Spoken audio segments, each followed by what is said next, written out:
Salam dostlar. Bugünkü misyamız bu dronu birinci mərtəbədən ikinci mərtəbəyə qalxızmaqdır və dənizin unicornunu tapmalıyıq. Bu işdə dəniz mənə kömək edəcək.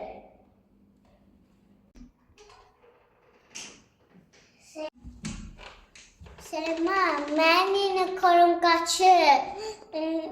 Onlar mənə kömək eləyə bilərsə, onu tapaq.